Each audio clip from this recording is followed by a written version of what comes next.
നമ്മുടെ സമ്മേളനത്തിൻ്റെ ഏറ്റവും ഒരു ക്രീം സെഷനിലേക്കാണ് നാം പ്രവേശിക്കുന്നത്. നമ്മുടെ ആദർശം, ആദരവാണ് ആധാരം, വിശ്വാസം, യുക്തം, വ്യക്തം എന്നീ 3 വിഷയങ്ങൾ നമ്മൾക്കിവിടെ അവതരിപ്പിക്കപ്പെടാനുണ്ട്. അതിനുശേഷം 20 മിനിറ്റ് ദൈർഘ്യമുള്ള ഒരു പാനൽ ഡിസ്കഷനും ഇവിടെ നടക്കാനുണ്ട്. ബഹുമാന്യരായ ഒരുപാട് ജനപ്രതിനിധികൾ, ഗവൺമെൻറ് പ്രതിനിധികൾ പലരും നമ്മുടെ വേദിയിൽ എത്തിച്ചേർന്നിട്ടുണ്ട്. സംഘാടകർക്ക് വേണ്ടി, ബഹുമാനപ്പെട്ട സമസ്തകരുടെ ജംഇയ്യത്തുൽ ഉലമക്ക് വേണ്ടി ഹൃദ്യമായ സന്തോഷവും കൃതജ്ഞതയും രേഖപ്പെടുത്തുകയാണ്. വിഷയാവതരണത്തിന് വേണ്ടി പ്രിയപ്പെട്ട PM അബ്ദുസലാം ബാഖവി, സമസ്ത മുഷാവറാംഗം, ഈ മഹാസംഗമത്തിൻ്റെ സംഘാടകരിൽ ഒരു പ്രധാന കണ്ണി, സ്നേഹപൂർവ്വം ഉസ്താദ് അവറുകളുടെ വേദിയിലേക്ക് ക്ഷണിക്കുന്നു.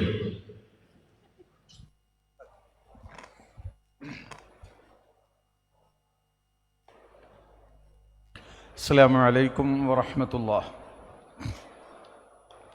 ബിസ്മില്ലാഹിർ റഹ്മാനിർ റഹീം. അൽഹംദുലില്ലാഹി റബ്ബിൽ ആലമീൻ. വഅശ്ഹദു അൻ ലാ ഇലാഹ ഇല്ലല്ലാഹു വലിയ്യുസ് സ്വാലിഹീൻ. വഅശ്ഹദു അന്ന നബിയ്യനാ വസയ്യിദനാ മുഹമ്മദൻ അബ്ദുല്ലാഹി വറസൂലുഹുൽ അമീൻ. അല്ലാഹുമ്മ സ്വല്ലി വസല്ലിം വബാരിക് അലാ സയ്യിദിനാ മുഹമ്മദ് വഅലാ ആലിഹി വസഹ്ബിഹി അജ്മഈൻ. അമ്മാ ബഅദ്.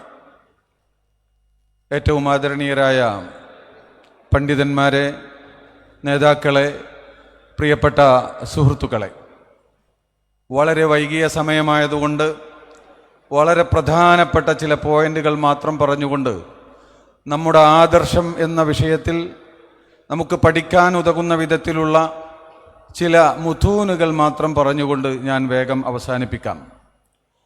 നമ്മുടെ ആദർശം എന്ന് പറയുന്നത് നബി സല്ലല്ലാഹു അലൈഹി വസല്ലമ തങ്ങളും അവിടെ നിന്നിങ്ങോട്ട് അവിടുത്തെ ശിഷ്യന്മാർ സമൂഹത്തിന് കൈമാറി തന്നത് ഈ ആദർശം.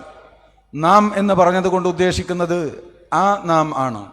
ഇയ്യാക നഅ്ബുദുവിൽ പറഞ്ഞ ആ നാം ആണ്.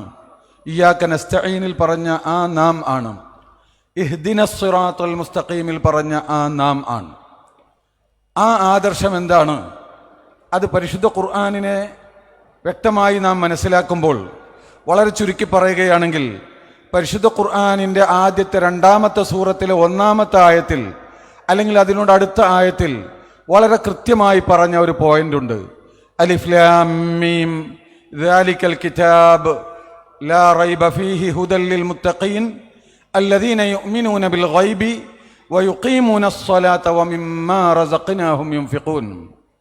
അല്ലദീന യുഅ്മിനൂന ബിൽ ഗൈബ്, മുത്തഖീങ്ങളുടെ 1ാമത്തെ അടയാളമായി, 1ാമത്തെ സിഫത്തായി, 1ാമത്തെ വിശേഷണമായി അല്ലാഹു സുബ്ഹാനഹു വ തആല പറയുന്നത് അല്ലദീന യുഅ്മിനൂന ബിൽ ഗൈബ് എന്നാണ്. ഗൈബ് എന്ന് പറഞ്ഞാൽ അത് മസ്തറാണ്. അത് മുബാലഗത്തിന് വേണ്ടി അങ്ങനെ പറഞ്ഞു. ഗായിബായ കാര്യത്തെ സംബന്ധിച്ച് ഗായിബാകുക എന്ന് പറയുന്ന നിസബിയാണ് എന്ന് നമുക്കറിയാം. ചിലർക്ക് ഗായിബായത് മറ്റു ചിലർക്ക് ഷാഹിദാവാം.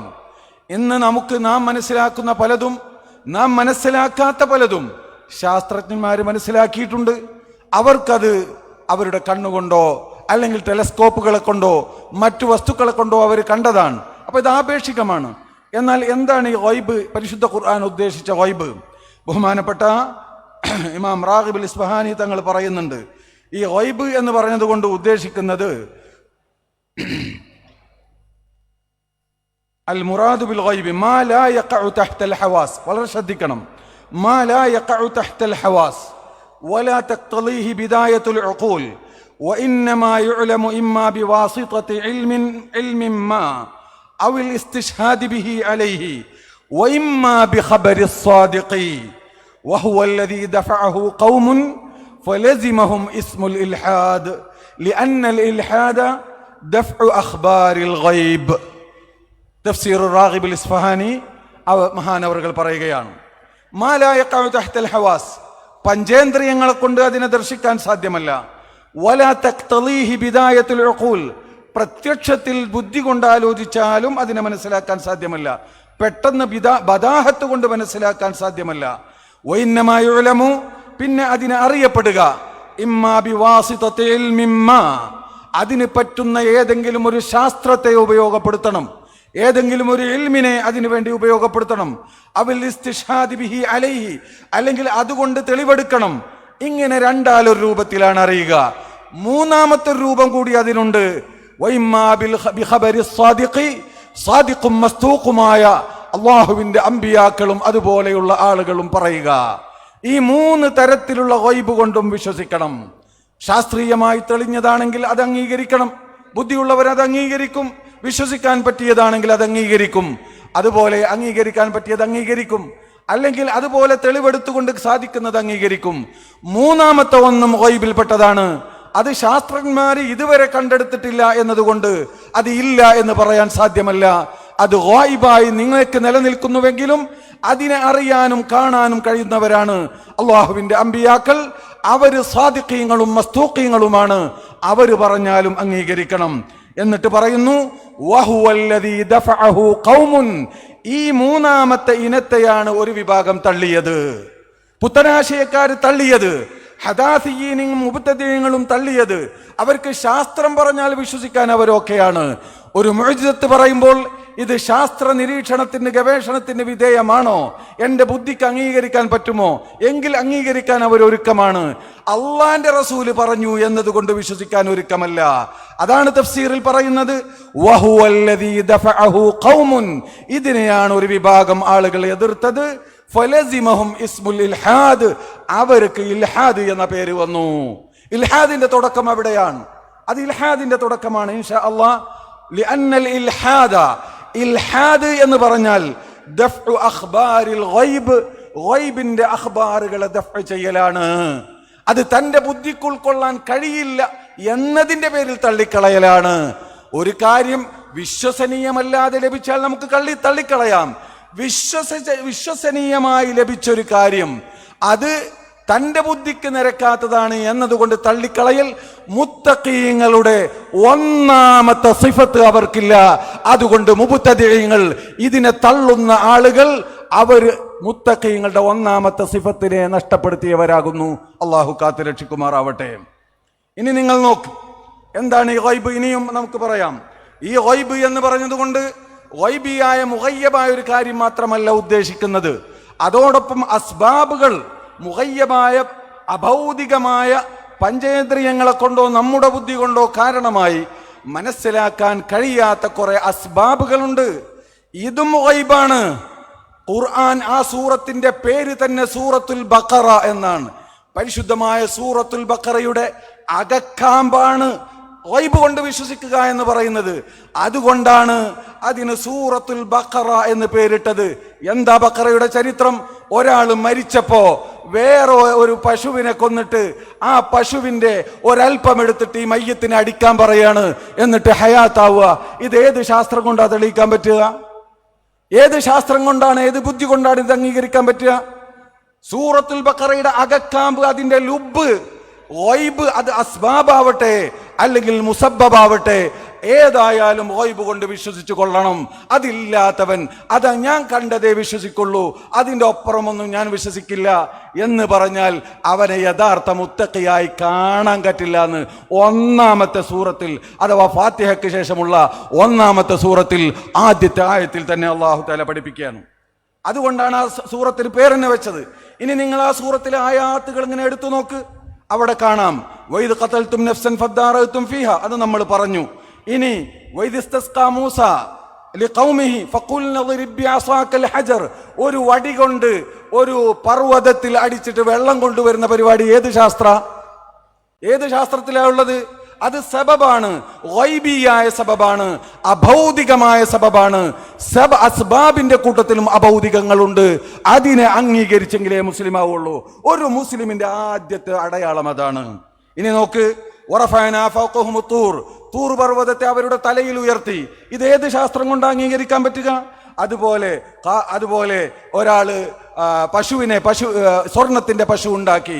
സ്വർണത്തിന്റെ പശുവിനെ സംബന്ധിച്ച് സൂറത്തുൽ ബഖറയിൽ പറയുന്നു, സൂറത്ത് ത്വാഹയിൽ പറയുന്നുണ്ട്, ഖാല മാ ഖതുബുക യാ സാമിരി ഖാല ബസുർതു ബിമാ ലം യബ്സുറൂ ബിഹി ഫഖബൽതു ഖബ്ലതൻ മിൻ അഥരിർ റസൂൽ. ജിബ്രീൽ അലൈഹിസ്സലാത്തു വസ്സലാമിന്റെ ഒട്ടകത്തിന്റെ അല്ലെങ്കിൽ കുതിരയുടെ കുളമ്പടി തട്ടുന്ന മണ്ണ് ഹയാത്താവുന്നത് ഞാൻ കണ്ടു. ആ മണ്ണിന് ജീവൻ വെക്കുന്നത് ഞാൻ കണ്ടു. അത് ഞാൻ കുറച്ചെടുത്തു വെച്ചിരുന്നു, അത് ഈ പശുവിൽ നിക്ഷേപിച്ചു എന്നാ പറഞ്ഞത്. ഇതേത് ശാസ്ത്രാണ്? ഇതൊക്കെ ശാസ്ത്രം അംഗീകരിക്കുമോ?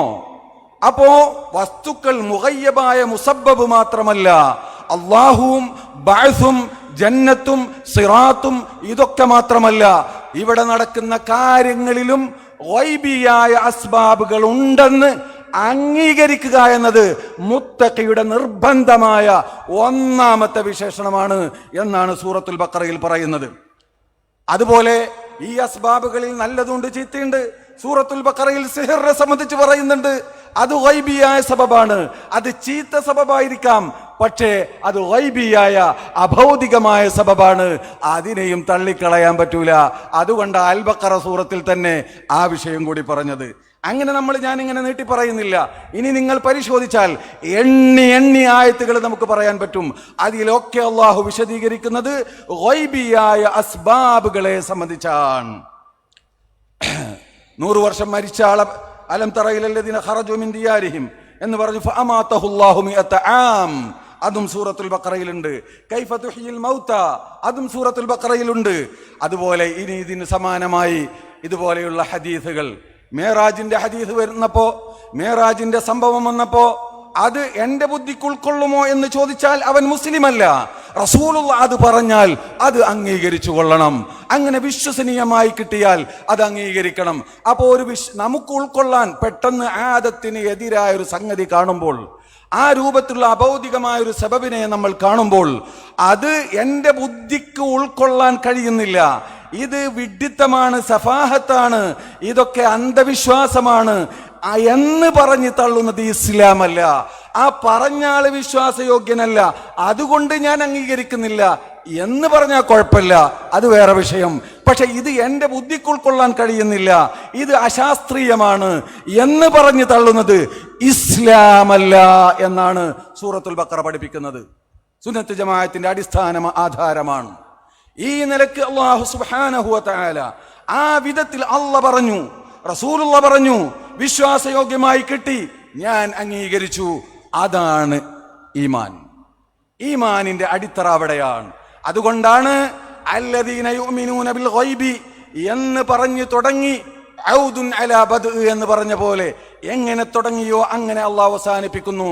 മുഅ്മിനിന്റെ അടയാളം ആമന റസൂലു ബിമാ ഉൻസില ഇലൈഹി മിർ റബ്ബിഹി എന്ന് പറഞ്ഞിട്ട് വഖാലു സമിഅനാ വഅതഅനാ, എൻ്റെ ബുദ്ധിക്ക് നിരക്കട്ടെ നിരക്കാതിരിക്കട്ടെ, ഞാൻ കേട്ടു, ഞാൻ അംഗീകരിച്ചു. ഈ നിലക്കുള്ള മുത്ലഖായ നിരുപാധികമായ അംഗീകാരം, ഉൾക്കൊള്ളൽ, ഇതാണ് ദീനിന്റെ അടിസ്ഥാനം. സൂറത്തുൽ ബഖറ മുഴുവനും പരിശോധിച്ചാൽ അതിൻ്റെ ആ തീം, അതിൻ്റെ പ്രധാനമായ അധ്യാപനം ഇതിൽ കേന്ദ്രീകരിച്ച് നമുക്ക് കാണാൻ കഴിയും. മറ്റ് പലതുകൊണ്ട് അത് ആ വിഷയം പറയുമ്പോൾ പറയാ, ഈ വിഷയം പറയുമ്പോൾ ഈ നിലക്കാണ് അതിനെ മനസ്സിലാക്കാനുള്ളത്. അതുകൊണ്ടാണ് അപ്പോൾ ഗൈബ് കൊണ്ട് വിശ്വസിക്കുക എന്ന് പറഞ്ഞാൽ ആ ഒരർത്ഥത്തിൽ ഉള്ള വിശ്വാസം, അതോട് പൂർണ്ണമായി അംഗീകരിക്കുക. അതിനെ പിന്നെ അവിടെ ചോദ്യം ചെയ്യുന്ന വകുപ്പില്ല. ഈ രൂപത്തിൽ വിശ്വസിച്ചെങ്കിൽ മാത്രമേ വിശ്വാസമാവുകയുള്ളൂ. ഇതുകൊണ്ടാണ് പല ആയാത്തുകളിലും, സൂറത്തുൻ നിസായിൽ അങ്ങനെ തുടങ്ങി പല ആയാത്തുകളിലും വമൻ യഅമൽ മിനസ് സ്വാലിഹാത്തി മിൻ ദക്കരിൻ ഔ ഉൻസ വഹുവ മുഅ്മിനുൻ വമൻ അറാദൽ ആഖിറത വസഅ ലഹാ സഅയഹാ വഹുവ മുഅ്മിനുൻ. ആഖിറത്തിൽ വിശ്വസിക്കുന്നവരല്ലാതെ, വമൻ അറാദൽ ആഖിറത, മുഅ്മിനല്ലാതെ ആഖിറത്തിന് വേണ്ടി പണിയെടുക്കില്ലല്ലോ. വമൻ അറാദൽ ആഖിറത വസഅ ലഹാ സഅയഹാ വഹുവ മുഅ്മിനുൻ. ഈ ഖൽബ് കൊണ്ടുള്ള ആ ഒരു ഇൻഖിയാദ്, ആ ഒരു അനുസരണ തന്റെ ബുദ്ധിക്ക് അതീതമാണെങ്കിൽ പോലും അള്ളാഹു പറഞ്ഞോ റസൂല് പറഞ്ഞോ അவ்விധത്തിൽ വിശ്വസനീയമായി ലഭിച്ചോ അത് അംഗീകരിക്കുന്ന സ്വഭാവം, അതാണ് ഇസ്ലാമിന്റെ ഈമാനിന്റെ അകക്കാമ്പ് എന്നാണ് ഈ പറഞ്ഞതിൽ നിന്ന് മനസ്സിലാകുന്നത്. അതുകൊണ്ടാണ് നബി സല്ലല്ലാഹു അലൈഹി വസല്ലമ തങ്ങൾ പറഞ്ഞത്. ഞാൻ മറ്റൊരു പോയിന്റിലേക്ക് കടക്കുകയാണ്, പണ്ഡിതന്മാർക്ക് വളരെ ഉപകാരപ്പെടുന്ന ഒരു പോയിന്റ്. ഇതുകൊണ്ടാണ് ഈ ഒരു വിശ്വാസം, അള്ളാഹു എന്ത് പറഞ്ഞു അതിനെ അംഗീകരിക്കുന്നു, അതിനുവേണ്ടി സർവവും സമർപ്പിക്കുന്നു, ആ അള്ളാഹുവിന്റെ പൊരുത്തത്തിന് വേണ്ടി ജീവിക്കുന്നു. അതിന്റെ പേരാണ് ദുആ. ദുആ എന്ന് പറഞ്ഞാൽ കൈ ഉയർത്തി ദുആ ചെയ്യുക എന്നല്ല, അതതിൻ്റെ ഒരു ഭാഗം മാത്രമാണ്. അതുകൊണ്ടാണ് റസൂലുള്ളാഹി സ്വല്ലല്ലാഹു അലൈഹി വസല്ലമ തങ്ങൾ പറഞ്ഞത് അദ്ദുആഉ ഹുവൽ ഇബാദ. അദ്ദുആഉ ഹുവൽ ഇബാദ. ബഹുമാനപ്പെട്ട ഇമാം റാസി തങ്ങൾ ഞാൻ ചുരുക്കി പറയുന്നത് കൊണ്ട് പറയട്ടെ. ബഹുമാനപ്പെട്ട ഇമാം റാസി തങ്ങൾ വഉജീബ അൻഹു ബിഅന്ന അദ്ദുആ ഹുവ ഇഅ്തിറാഫുൻ ബിൽഉബൂദിയ്യ വദ്ദില്ലത്തി വൽമസ്കന എന്നാണ് ഇബാദത്തിന്റെ ദുആയുടെ അർത്ഥം. മറ്റൊരു സ്ഥലത്ത് ബഹുമാനപ്പെട്ട ഇമാം തബരി റിപ്പോർട്ട് ചെയ്ത ബഹുമാനപ്പെട്ട റാസി തന്നെ പറയുന്ന മറ്റൊരു സ്ഥലത്ത് പറയുന്നുണ്ട്, അന്ന ദുആ അല്ലാഹി ഇന്നമാ ഹുവ ഇബാദത്തുഹു വമസ്അലതുഹു. ഈ ദുആ എന്ന് പറഞ്ഞാൽ അത് അള്ളാഹുവിനെ ഇബാദത്തെടുക്കലാണ്, അള്ളാഹുവിനോട് ചോദിക്കലാണ്. എന്തുകൊണ്ട്? നാവ് കൊണ്ട് ചോദിക്കാന്നല്ല, ബിൽ അമലി, അമല് കൊണ്ട് ചോദിക്കലാണ്. ഈ ദുആയാണ്, ഈ ഒരു വിശ്വാസമാണ് സഈനെ ഇബാദത്താക്കിയത്. അതങ്ങോട്ടും ഇങ്ങോട്ടും ഓടുകയല്ലേ, അത് വേറൊരുത്തിലൂടെ അത് ഇബാദത്താവില്ലല്ലോ. അതെന്തുകൊണ്ടാണ്? ഈ സഈ കൊണ്ട് ഇത് അള്ളാഹുവിനെ അനുസരിക്കലാണ്. ഇതെന്തിന് എന്ന ചോദ്യം അവിടെയില്ല. ഇതുകൊണ്ട് റബ്ബിന്റെ പൊരുത്തം വേണം. ഒരു കല്ലിനെ പോയി ചുംബിക്കുന്നതും മറ്റൊരു കല്ലിനെ പോയി എറിയുന്നതും ഇബാദത്തായത് ഈ ദുആ അതിലുള്ളത് കൊണ്ടാണ്. ആ കല്ലിനെ ചുംബിക്കുമ്പോൾ മനസ്സ് പിടക്കുകയാണ്, ഈ കല്ലിനെ എറിയുമ്പോഴും അള്ളാഹുവിന്റെ ഖശിയത്താൽ മനസ്സ് പിടക്കുകയാണ്. ഈ ഇബ്തിഹാല്, ഈ ഒരു ഇൻഖിയാദ്, ഇതാണ് ദുആ. അതുകൊണ്ടാണ് റസൂലുള്ള തന്നെ മറ്റൊരു ഹദീസിൽ ഈ ഹദീസിനെ വിശദീകരിച്ചു കൊണ്ട് പറഞ്ഞു, അദ്ദുആഉ മുഖുൽ ഇബാദ. അദ്ദുആഉ ഹുവൽ ഇബാദ എന്ന് പഠിപ്പിച്ച അതേ റസൂൽ പഠിപ്പിക്കുകയാണ്, അദ്ദുആഉ മുഖുൽ ഇബാദ. ഇബാദത്തിന്റെ മജ്ജയാണ്, അത് കാണില്ല, അത് പുറത്തുള്ളതല്ല, അത് മജ്ജയാണ്. ഒരാൾ വെറുതെ ഇങ്ങനെ പ്രാർത്ഥിക്കുന്ന പോലെ കാട്ടിയാതെ ഇബാദത്തും ദുആയാവൂല. അതിന് മനസ്സര ഉള്ളിലുള്ള ആ ഇബ്തിഹാൽ ഉണ്ടായിരിക്കണം. അതാണ് വഹഖീഖത്തു ദുആഇ ഇസ്തിദ്ആഉൽ അബ്ദി റബ്ബഹു ജല്ല ജലാലുഹു അൽ ഇനായ വസ്തിംദാദുഹു ഇയ്യാഹു അൽ മഊന. ഇതും തഫ്സീർ റാസിയിലുണ്ട്. സമാനമായ മറ്റ് പല ഇബാറത്തുകളും ബഹുമാനപ്പെട്ട ലുബാബ് എന്ന് പറയുന്ന തഫ്സീറിലുണ്ട്. അതുപോലെയുള്ള തഫ്സീറുകളൊക്കെ നോക്കിയാൽ കാണാൻ കഴിയും. അപ്പൊ ഈ വിധത്തിൽ മുത്ലഖായ ആ ഒരു ഇൻഖിയാദ്, ആ ഒരു അനുസരണ, കീഴ്പ്പെടൽ, അതാണ് ഒരു മുഅ്മിനിന്റെ മുത്തഖിയുടെ അടിസ്ഥാന സ്വഭാവം എന്ന് പറയുന്നത്. അപ്പൊ അതിന്റെ അർത്ഥം ദീൻ എന്ന് പറഞ്ഞാൽ എന്ത് പറഞ്ഞാലും വിശ്വസിക്കലാണോ? ബുദ്ധിക്ക് യാതൊരു വിലയും നിലയില്ലേ? തെളിവൊന്നുമില്ലാതെ മനുഷ്യനെ മയക്കുന്ന കറുപ്പാണെന്നൊക്കെ പറഞ്ഞത് ശരിയാണോ എന്നൊന്നും തെറ്റിദ്ധരിക്കണ്ട. ഇതിനൊക്കെ അടിസ്ഥാനപരമായ തെളിവുകളുണ്ട്. അത് ഒന്നാമത്തെ തെളിവ് ബഹുമാനപ്പെട്ട നബി സല്ലല്ലാഹു അലൈഹി വസല്ലമ തങ്ങളാണ്. ലോകത്ത് അല്ലാഹു ആയാത്തുകളെ നിറച്ചിട്ടുണ്ട്, അതൊരു ഭാഗത്ത്. എന്നാൽ കൃത്യമായ തെളിവുകളിൽ ഒന്നാമത്തെ തെളിവ്, ഈ തെളിവുകളില്ലാതെ വിശ്വസിക്കുന്ന എന്തെല്ലാം കാര്യങ്ങളുണ്ട്. ഡാർക്ക് മാറ്റർ എന്ന് പറയുന്ന തമോ ദ്രവ്യവും തമോ ഊർജവും ലോകത്താരാ കണ്ടിട്ടുള്ളത്? ശാസ്ത്രജ്ഞന്മാരല്ലാതെ. ഈ ലോകത്തുള്ള വസ്തുക്കളിൽ അതിന്റെ 90% കേന്ദ്രീകരിക്കുന്നത് തമോ ദ്രവ്യത്തെയും തമോ ഊർജത്തെയും ആസ്പദമാക്കിയിട്ടാണ് എന്നല്ലേ നമ്മൾ ഇതിന്ന് അംഗീകരിക്കുന്നില്ലേ? നിങ്ങൾ ആരാ കണ്ടത്? കാണാൻ കഴിയാത്ത, മനസ്സിലാക്കാൻ കഴിയാത്ത ഒന്നാണ് ഈ സാധനം. പക്ഷേ ശാസ്ത്രം അതിനെ അംഗീകരിച്ചു. ശാസ്ത്രം അംഗീകരിച്ചു, നമ്മൾ അംഗീകരിക്കുന്നു. അങ്ങനെ ആയിക്കോട്ടെ, കുഴപ്പമൊന്നുമില്ല, നമ്മൾ അംഗീകരിക്കുന്നു. അങ്ങനെ എന്തെല്ലാം ഇവിടെ ഉണ്ട്, അതിനെ അംഗീകരിച്ചേ പറ്റൂ. നമ്മുടെ ഈ പ്രപഞ്ചത്തിലുള്ള വസ്തുക്കളെ തന്നെ, നമ്മുടെ കൂടെയുള്ള ഈ ഭൗതിക ലോകത്തുള്ള വസ്തുക്കളെ, നമ്മുടെ ശരീരത്തിലുള്ള വസ്തുക്കളെ തന്നെ നമുക്കങ്ങനെ കാണാൻ കഴിയാത്തത് എന്തൊക്കെ നമ്മൾ അംഗീകരിക്കുന്നു. പിന്നെയല്ലേ ഖാലിഖായ റബ്ബിനെ കാണണം എന്ന് പറഞ്ഞപ്പോ എന്താ അല്ലാഹു തആല പറഞ്ഞത്? അതത്ര വലിയ അപകടകരമായ വാദമല്ലേ?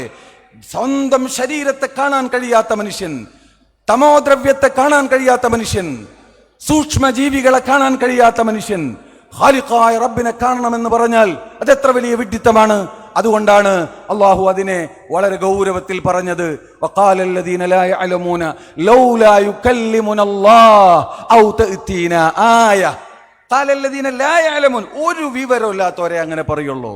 ഖാലിഖും മഖ്ലൂഖുമായുള്ള അന്തരം അറിയാത്തവരെ പറയൂ. അള്ളാഹു എന്ന് പറഞ്ഞാൽ ഖാലിഖാൻ, മഅബൂദാൻ. ഈ പ്രപഞ്ചത്തെ മുഴുവനും ഓരോ കൃത്യമായി നിയന്ത്രിക്കുന്ന റബ്ബ്. അത് എന്തൊരു ഖുവ്വത്തിന്റെ ഉടമയാണവൻ. അതുകൊണ്ട് ഹിജാബുഹുൻ നൂർ, അല്ലാഹുവിനൊരു ഹിജാബ് ഉണ്ട്, ഒന്നല്ല എത്രയോ ഹിജാബ് ഉണ്ട്. ലൗ കശഫഹു ലഅഹറഖത് സുബ്ഹാതു വജ്ഹി മൻതഹാ ഇലൈഹി ബസറു. അല്ലാഹുവിന്റെ ഹിജാബ് നൂറാൻ, അതിനെ അള്ളാഹു തുറന്നു വിട്ടാൽ പ്രപഞ്ചം നശിച്ചു പോകും. അതുകൊണ്ടാണ് ഖലീഫ തന്നെ ആവശ്യമാവേണ്ടി വന്നത്. ആവശ്യമായത് ലിഖുസൂരിൽ മുസ്തഖ്ലഫി ഫീഹിം ഇന്നി ജാഇലുൻ ഫിൽ അർളി ഖലീഫ എന്ന ആയത്തിന്റെ വ്യാഖ്യാനത്തിൽ കാണാം, അള്ളാഹുവിൽ നേരിട്ട് ഫൈദ് സ്വീകരിക്കാൻ ഈ പ്രപഞ്ചത്തിന് സാധ്യമല്ല, ഖലീഫമാര് വേണം. അപ്പൊ അതുകൊണ്ടാണ് അതങ്ങനെ വന്നത്. അതങ്ങനെ സാധിക്കൂ, അത് ബുദ്ധിപരമാണ്. പിന്നെ അള്ളാഹു വെറുതാണ്ട് വിശ്വസിക്കാൻ പറയല്ല, പ്രപഞ്ചത്തിൽ അള്ളാഹുവിന്റെ ആയാത്തുകളെ വിന്യസിച്ചു അള്ളാഹു.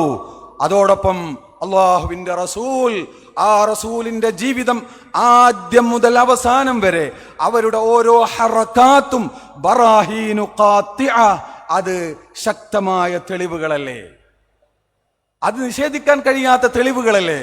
അതുകൊണ്ടല്ലേ അല്ലാഹു സുബ്ഹാനഹു വ തആല പറഞ്ഞത്, യാ അയ്യുഹന്നാസ്, ജനങ്ങളെ. അല്ലാഹു സുബ്ഹാനഹു വ തആല പറയുകയാണ്, ഖദ് ജാഅകും ബുർഹാനും മിർ റബ്ബിക്കും, ഖദ് ജാഅകും ബുർഹാനും മിർ റബ്ബിക്കും. അൽ ബുർഹാനു ഹുവൽ ഹുജ്ജത്തുദ് ദാമിഗ. സംശയം പിന്നെ ലവലേശം ബാക്കിയാകുകയില്ല. അവിധത്തിലുള്ള തെളിവിനാണ് ബുർഹാൻ എന്ന് പറയുക. ആരാണ് ആ ബുർഹാൻ? ഹുവർ റസൂലു സ്വല്ലല്ലാഹു അലൈഹി വസല്ലം. ഖുർആൻ വേറെ പറയുന്നുണ്ട്, വഅൻസൽനാ ഇലൈക്കും നൂറൻ മുബീന, ഖദ് ജാഅകും ബുർഹാനും മിർ റബ്ബിക്കും വഅൻസൽനാ ഇലൈക്കും നൂറൻ മുബീന. അൽ ബുർഹാനു ഹുവർ റസൂൽ സ്വല്ലല്ലാഹു അലൈഹി വസല്ലം വന്നൂറുൽ മുബീൻ ഹുവ അൽ ഖുർആനുൽ കരീം. അതുകൊണ്ട് നബി സല്ലല്ലാഹു അലൈഹി വസല്ലമ തങ്ങൾ ഒന്നാമത്തെ ബുർഹാനാണ്. ഞാൻ അതിനോട് വിശദീകരിക്കേണ്ടതില്ല. അതുകൊണ്ടാണ് മറ്റൊരായത്തിൽ യാ അയ്യുഹൻ നബിയു ഇന്നാ അർസൽനാക ഷാഹിദാ, തഫ്സീർ റാസിയിൽ കാണാം, ഐ ഷാഹിദ ലാ ഇലാഹ ഇല്ലല്ലാഹ്, അല്ലാഹ് ഇലാഹില്ല എന്നതിന്റെ തെളിവ് റസൂലുള്ളാഹിയാണ്. റസൂലുള്ളാഹ് മുദ്ദഇയല്ല, ലം യകുൻ മുദ്ദഇയൻ ബൽ കാന ഷാഹിദാ. الرسول صلى الله عليه وسلم لم يكن مدعيا يحتاج إلى دليل بل كان شاهدا، هو الشاهد بحياته. لو لم تكن فيه آيات مبينة لكان منظره ينبيك بالخبر എന്ന് പറഞ്ഞില്ലേ മഹാന്മാരായ സഹാബത്ത്. അവരുടെ ജീവിതത്തിന്റെ ഓരോ ഭാഗം എടുത്താൽ ആർക്കാണ് അത് അംഗീകരിക്കാൻ കഴിയാത്തത്? ആ നിലക്ക് റസൂലുള്ളാഹി ബുർഹാനാണ്, ഷാഹിദാണ്. അതുകൊണ്ടാണ് ഈ ബുർഹാനിനെ തൊട്ട് കളിക്കാൻ പറ്റൂല അത് നമ്മൾ പറയുന്നത്. അമ്പിയാക്കൾ മഅ്സൂമീങ്ങളാണ്. അവരുടെ ഇസ്മത്തിനോടും അവരുടെ മഹത്വത്തിനോടും ചേരാത്ത ഒരു പ്രയോഗവും നമ്മിൽ നിന്നുണ്ടാവാൻ പാടില്ല. അത് ഉണ്ടായാൽ സമസ്ത കേരള ജംഇയ്യത്തുൽ ഉലമ അതിനെ വകവെച്ച് തരുകയില്ല. അത് പരസ്യമായി പറഞ്ഞാലും ഒളിച്ചു കടത്താൻ ശ്രമിച്ചാലും അത് അംഗീകരിക്കുകയില്ല എന്ന് ഈ അവസരത്തിൽ ഞാൻ ഓർമ്മപ്പെടുത്തുകയാണ്. അതിനെ തൊടാൻ പറ്റുമോ? റസൂലുള്ളാഹിയുടെ മഹത്വത്തെ തള്ളിയ പിന്നെ എങ്ങനെ ഇവിടെ ദീനുണ്ടാവുക? റസൂലുള്ളാഹിയുടെ മഹത്വം, അത് ഇസ്മത്ത്, അവരെ അല്ലാഹു സുബ്ഹാനഹു വ തആല അവരുടെ അവ്വൽ മുതൽ അവരെ ഫഇന്നക ബിഅഅയുനിനാ വളർത്തിക്കൊണ്ടുവരാ. ഇതെന്റെ റസൂൽ എന്ന് പറയാൻ നിങ്ങൾക്ക് വല്ലതും പറയാനുണ്ടോ എന്ന് ചോദിക്കാൻ ആ വിധത്തിൽ കൊണ്ടുവന്ന റസൂൽ സ്വല്ലല്ലാഹു അലൈഹി വസല്ലമ തങ്ങളുടെ ഇസ്മത്തിനെ ചോദ്യം ചെയ്യാൻ പറ്റില്ല. അതിന് കോട്ടം തട്ടുന്ന ഒരു പ്രയോഗവും നടത്താൻ പറ്റില്ല. ചെറുപ്പം മുതൽ വളർത്തിക്കൊണ്ടുവന്നു. 30 വയസ്സായപ്പോൾ വിലായത്തിന്റെ അത്യുന്നതമായ പദവി നൽകി ഇൽമിന്റെ ബഹൂറുകൾ ചൊരിഞ്ഞു കൊടുത്ത റസൂലിന് ഇൽമില്ല എന്ന് പറയാൻ പറ്റില്ല. അങ്ങനെ പറഞ്ഞാൽ അത് സമസ്ത കേരള ജംഇയ്യത്തുൽ ഉലമ അംഗീകരിക്കുകയുമില്ല, അവിടെ വിലസാൻ വിട്ടുകൊടുക്കുകയുമില്ല എന്ന് ഈ അവസരത്തിൽ ഞാൻ ഓർമ്മപ്പെടുത്തുകയാണ്. അതുകൊണ്ട് ഇസ്മത്തിന്റെ കാര്യത്തിൽ, റസൂലുള്ളാഹിന്റെ മഹത്വത്തിന്റെ കാര്യത്തിൽ അതിൽ ഒരു വിട്ടുവീഴ്ചയും ഇല്ലാതെ ബഹുമാനപ്പെട്ട അഹ്ലുസ് സുന്നത്തി വൽ ജമാഅത്ത് എന്നും കാത്തു സൂക്ഷിക്കുകയാണ്. അതുകൊണ്ടാണ് ഇത് തന്നെയാണ് മഹാന്മാരായ സഹാബത്തിന്റെ മൻഹജ് അല്ലേ? സിദ്ദീഖുൽ അക്ബറിന്റെ മൻഹജ് എന്തായിരുന്നു? ഇസ്രാ മിഅ്റാജിനെ സംബന്ധിച്ച് പറഞ്ഞപ്പോൾ ഇൻ കാന ഖാലഹു ഫലഖദ് സദഖ് ആണോ, വേറെ ചോദ്യമല്ല. ഏഴാനാകാശത്തൊക്കെ മറികടന്ന് പോയി എന്ന് പറയുമ്പോൾ ഇൻ കാന ഖാലഹു, റസൂലുള്ളാഹി അങ്ങനെ പറഞ്ഞോ, നാ ഫഖദ് സദഖ്. എത്രയോ റിവായത്തുകൾ, ബുഖാരി അടക്കമുള്ള റിവായത്തുകൾ നമുക്ക് കാണാലോ. അഖ്ബറന സ്വാദിഖുൽ മസ്ദൂഖ് സല്ലല്ലാഹു, അതാണ് അതിന്റെ നിദാനം. അവിടെ പിന്നെ ചോദ്യമല്ല.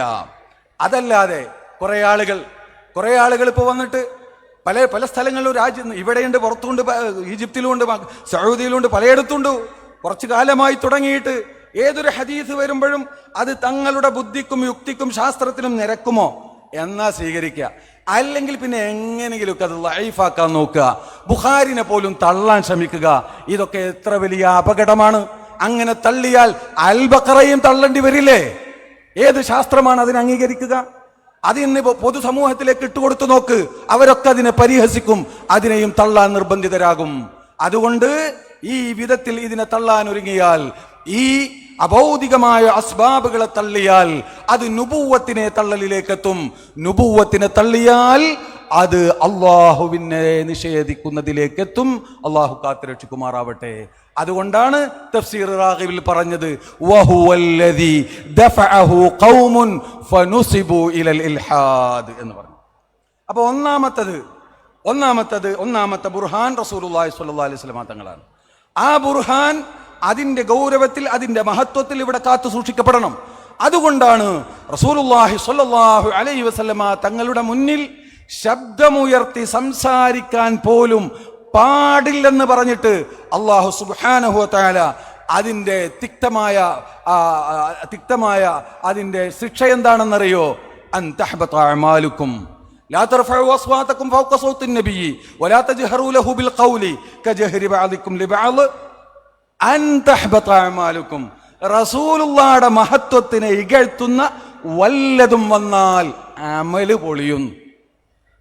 വലഖദ് ഊഹിയ ഇലൈക വഇലല്ലദീന മിൻ ഖബ്ലിക ലഇൻ അശ്റക്ത ലയഹ്ബതന്ന അമലുക. ശിർക്ക് വന്ന അമല് പൊളിയും. ലയഹ്ബതന്ന അമലുക, അതേ പ്രയോഗം അൻ തഹ്ബത അഅമാലുക്കും. അപ്പൊ അത് അതിൻ്റെതായ ഗൗരവത്തിൽ കാത്തു സൂക്ഷിച്ചേ പറ്റൂ. അതുകൊണ്ടാണ് ബഹുമാനപ്പെട്ട സിദ്ദീഖുൽ അക്ബർ റളിയല്ലാഹു അൻഹു പറഞ്ഞില്ലേ, റസൂലുള്ളാഹിന്റെ മുന്നിൽ അബൂ ഖുഹാഫന്റെ മോൻ നിൽക്കുകയോ അതിന് എനിക്ക് എൻ്റെ കാലുകൂടില്ല എന്ന് പറഞ്ഞില്ലേ. ആ ഒരു ബഹുമാനം നിലനിർത്തണം. അതാണ് സുന്നത്ത് ജമാഅത്തിന്റെ പ്രധാനപ്പെട്ട ഒരു വിഷയം. രണ്ടാമത്തെ ഹുജ്ജത്ത് ഖുർആൻ. ഖുർആൻ ഏറ്റവും വലിയ ഹുജ്ജത്താണ്. അൽ ഖുർആനു ഹുജ്ജത്തുൻ വബസീറ. നോക്കൂ നിങ്ങൾ, ലാ തുദ്രികുഹുൽ അബ്സാറു വഹുവ യുദ്രികുൽ അബ്സാറ. അല്ലാഹുവിനെ ബസർ കൊണ്ട് കാണാൻ സാധ്യമല്ല. വഹുവൽ ലത്തീഫുൽ ഖബീർ എന്ന് പറഞ്ഞിട്ട് ഖദ് ജാഅകും ബസായിറു മിർ റബ്ബിക്കും. നിങ്ങൾക്ക് ബസായിർ വന്നിട്ടുണ്ടല്ലോ എന്നാ പിന്നെ പറയുന്നത്. ബസായിർ എന്ന് പറഞ്ഞ ജംഉ ബസീറ. ബസീറത്തിന്റെ ജംആണ് തഫ്സീർ ബൈളാവിയിൽ കാണാം. വഹിയ ലിന്നഫ്സി കൽ ബസരി ലിൽ ബദനി. ശരീരത്തിന് കണ്ണെങ്ങനെയാണോ അതുപോലെയാണ് ആത്മാവിന് അല്ലെങ്കിൽ നഫ്സിന് ബസീറത്ത് എന്ന് പറയുന്നത്.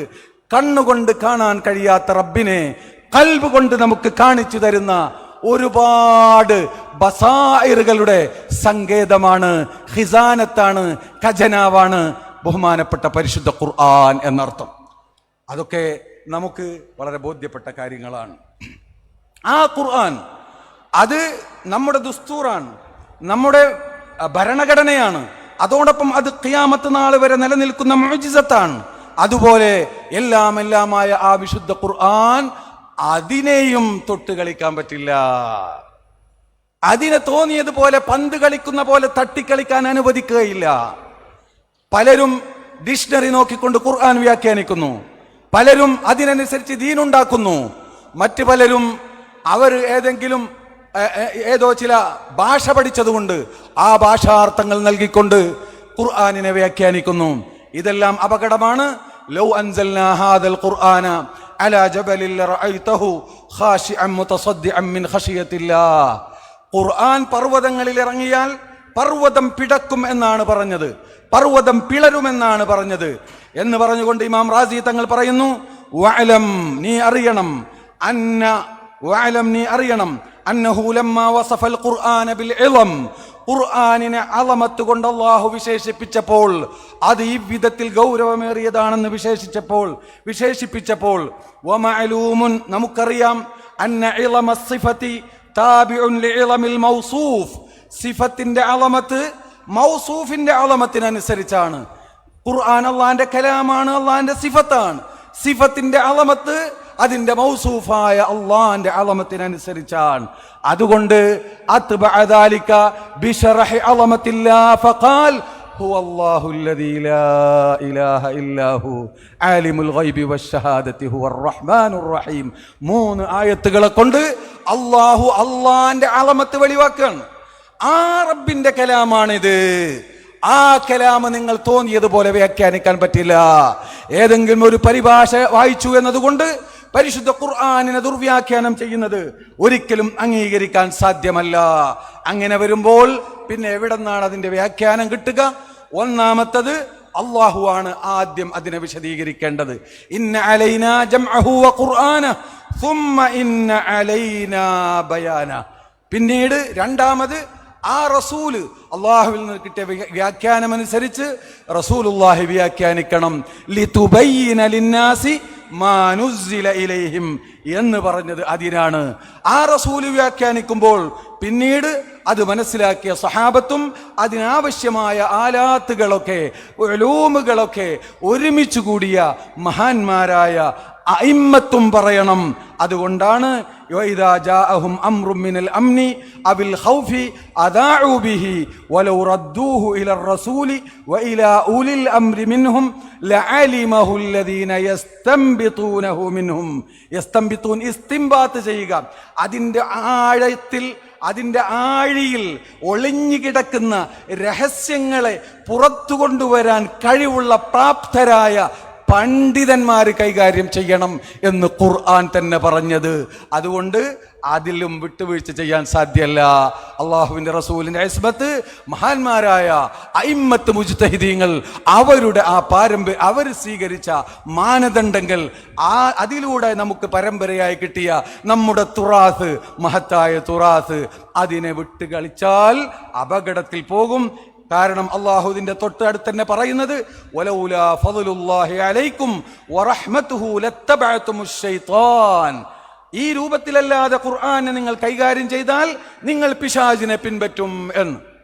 അപ്പൊ അത് പറ്റില്ല. അതുകൊണ്ട് പരിശുദ്ധ ഖുർആൻ അതിനെ അർഹതപ്പെട്ടവർ മാത്രം വ്യാഖ്യാനിക്കണം. ഇതൊക്കെയാണ് നമ്മുടെ അസ്ല്. ബഹുമാനപ്പെട്ട ഇമാം ഷാഫിഈ തങ്ങൾ പറഞ്ഞു, വലിസാനുൽ അറബി ഔസഉൽ അൽസിനതി മദ്ഹബൻ വഅക്തറുഹാ അൽഫാളൻ വലാ നഅലമുഹു യുഹീതു ബിജമീഇ ഇൽമിഹി ഇൻസാനുൻ ഗൈറു നബിയ്യിൻ. ഈ അറബി ഭാഷ അത്ര വിശാലമാണ്. അതിന്റെ ആഴങ്ങൾ അറിഞ്ഞത് ഒരു പ്രവാചകനല്ലാതെ മറ്റാരുമുണ്ടെന്ന് ഞാൻ അറിഞ്ഞിട്ടില്ലെന്ന് ഇമാം ഷാഫിഈ തങ്ങൾ പറയാ. ഇമാം ഷാഫിഈ ലുഗത്തിൽ ഹുജ്ജത്താണ്, അത്ര വലിയ ഇമാമാണ്. ബഹുമാനപ്പെട്ടവർ പറയാ, ഈ ഖുർആനാണ് ഇവിടെ ചില ചെറുക്കന്മാർ വന്നിട്ട് പിന്നെ പന്ത് കളിക്കുന്നത് പോലെ പന്ത് കളിക്കുന്നത്. ഇത് നമുക്ക് അനുവദിച്ചു കൊടുക്കാൻ പറ്റുമോ? അതുകൊണ്ട് ആ രൂപത്തിൽ തന്നെ നാം അത് സൂക്ഷിക്കണം. അതിനെ കൈകാര്യം ചെയ്യുക എന്നതാണ് അഹ്ലുസുന്നത്തി വൽ ജമാഅത്തിന്റെ അടിത്തറ. അതുകൊണ്ട് ഖുർആൻ കൈകാര്യം ചെയ്യുന്ന ആളുകളിൽ ഉണ്ടാകാൻ വേണ്ടുന്ന ഇൽമുകൾ ഏതൊക്കെയാണ് എന്ന് പണ്ഡിതന്മാരെ വിശദീകരിച്ചിട്ടുണ്ട്. നമുക്കറിയാം, വഖദ് ബയ്യനൽ ഉലമാഉ അൻവാഅൽ ഉലൂമി അല്ലതി യജിബു തവാഫുറുഹാ ഫിൽ മുഫസ്സിരി ഫഖാലു ഹിയൽ ലുഗ വന്നഹു വസ്സർഫ് വഉലൂമുൽ ബലാഗ വഇൽമു ഉസൂലുൽ ഫിഖ് വഇൽമു തൗഹീദ്. അങ്ങനെ പറഞ്ഞുകൊണ്ട് പിന്നെ പറയുന്നു വഇൽമുൽ മൗഹിബ, ഇൽമുൽ മൗഹിബയും വേണം.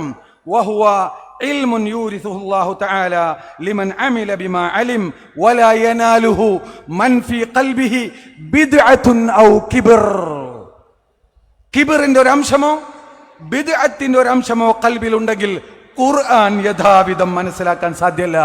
അതുകൊണ്ട് നമ്മുടെ വിദ്യാഭ്യാസ സംവിധാനങ്ങളെയൊക്കെ ബിദ്അത്തിൽ നിന്ന് നമ്മൾ സംരക്ഷിക്കണം, സംരക്ഷിച്ചേ പറ്റൂ. അതുകൊണ്ടാണ് സമസ്ത കേരള ജമിയത്തുൽ ഉലമ അത്തരത്തിലുള്ള കാര്യങ്ങളൊക്കെ വരുമ്പോൾ അതിനനുസരിച്ചൊക്കെ തീരുമാനമെടുക്കുന്നത്. ആ തീരുമാനമൊക്കെ അവിടെ നിലനിൽക്കുന്നുണ്ട് എന്ന് അവസരോചിതമായി ഞാൻ ഓർമ്മപ്പെടുത്തുകയാണ്. അതുകൊണ്ട് പിന്നെ മഹാൻ ഇമാം സർക്കശി തങ്ങൾ ബുർഹാനിൽ ഇതൊന്നുകൂടെ വിശദീകരിച്ചിട്ടുണ്ട്. എൻ്റെ സമയം കഴിഞ്ഞതുകൊണ്ട് ഞാൻ അവസാനിപ്പിക്കുകയാണ്. ബഹുമാനപ്പെട്ട പണ്ഡിതന്മാർ പറഞ്ഞു, ولا يظهر له أسرار العلم من غيب المعرفة وفي قلبه بدعة أو إصرار على ذنب أو في قلبه كبر أو هوى أو حب الدنيا. ഇങ്ങനെ അതുകൊണ്ട് ഈ രൂപത്തിൽ ഈ അടിസ്ഥാനങ്ങളെ സ്വീകരിച്ച് ആ വഴിയിൽ നടക്കുക എന്നതാണ് മുൻഗാമികൾ ചെയ്തത്. അത് ഉമ്മത്ത് ഒരുപാട് ഫിറഖുകളായി രൂപപ്പെടും എന്ന് അള്ളാഹുവിന്റെ റസൂലിനെ പഠിപ്പിച്ചതാണ്. പക്ഷെ സഹാബത്ത് കാണിച്ചെന്ന ആ മാർഗത്തിൽ ഉറച്ചു നിൽക്കുന്നവരാണ് അഹ്ലുസുന്നത്തി വൽ ജമാഅ എന്ന് നമ്മൾ മനസ്സിലാക്കിയവരാണ്.